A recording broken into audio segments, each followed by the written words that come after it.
45 minutes of constant sucking motion. I don't know who can take that. Hi guys, and welcome to Breastfeeding Week.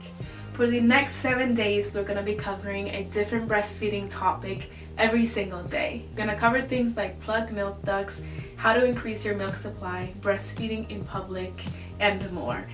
All the list of all the topics that we'll be talking about will be listed below. And you can also check on which day the topic is going to come out. Every single video is going to be out at 6 p.m. so make sure you're coming back every day to watch the videos. If you're watching this in the future and the playlist is already out, I will leave it in the description below. For the first video, I thought we would talk about the #1 question most breastfeeding moms, at least at the beginning, are wondering, and that is pain level. Everyone experiences pain differently, so what could be very painful for me may not be painful for you. So take that as you will, and with what I'm about to tell you, just keep that in mind. I'm gonna go straight to the point here. Pain is really only bad for the first 2 months. Now, I do want to keep in mind that if you are experiencing really sore nipples, cracked nipples, your breasts are bleeding, like your nipples are bleeding, then this could be an issue that you have to speak to your doctor about, because it could be a number of things, and one of those things being that your baby is not latching on properly. So the way that a baby latches and how they rest their head, that has a lot to do with the pain. So one thing that you need to make sure that you do before you leave the hospital is talk to your lactation consultant or your nurse and ask them to make sure that you're doing it correctly. Ask them to watch you and make sure that it's, happening correctly.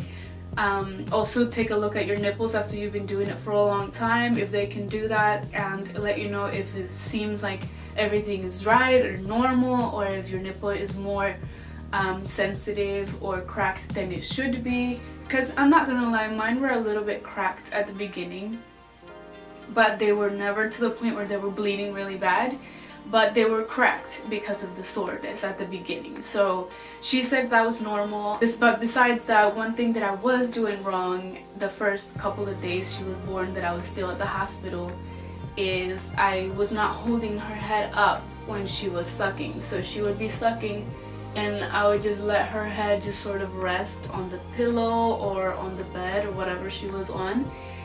By me just slightly moving the head closer to the nipple, this allowed for my breast to not feel the tucking and pulling so bad, and this made it feel a lot less painful when it was happening. So like I said, it's all about position and making sure that the baby is latched properly.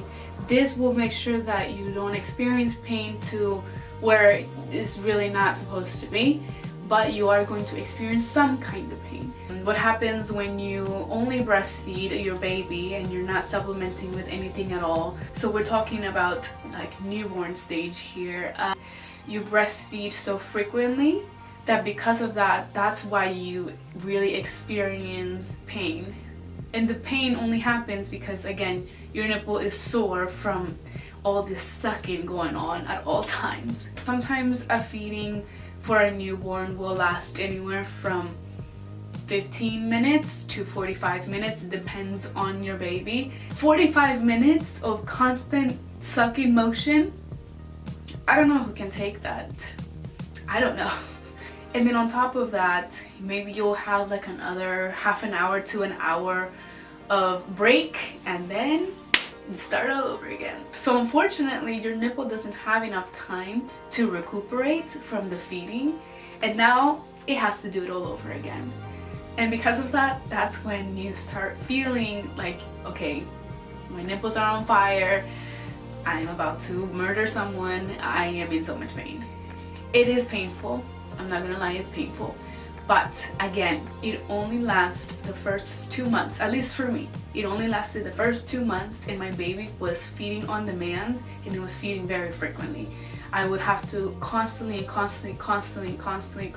feeding. It was very frustrating. especially if you have, you know, people around you that are telling you negative things like maybe the baby's not getting enough food, maybe the baby is still hungry, maybe you should supplement with something else, you're feeding all the time, like I don't think this is right. All of these things are not things that you should be hearing as a breastfeeding mom, especially when you have so much frustration going on because you're in so much pain. People telling you negative things, sometimes it might result in you wanting to quit your breastfeeding journey. You can definitely get over the hump, and once you do, it is no longer painful. You guys can do it. I know you can. I hope this video was helpful, and I hope I gave you guys enough information when it comes to this. There is definitely nipple lotions and soothers that you guys can use, and I will link the one that I used below, but I honestly didn't even have to use it that much because this time around I kind of knew how to latch properly. For my first child, I had to use a nipple shield because I didn't really know how to latch properly. But again, if you guys go through all of that with your nurse before you leave the hospital, you'll be super perfect to do everything at home, and you'll know exactly what to do. You just have to toughen it out until it stops being painful, but you guys will be good to go. Thank you so much for watching, guys, and I'll see you tomorrow.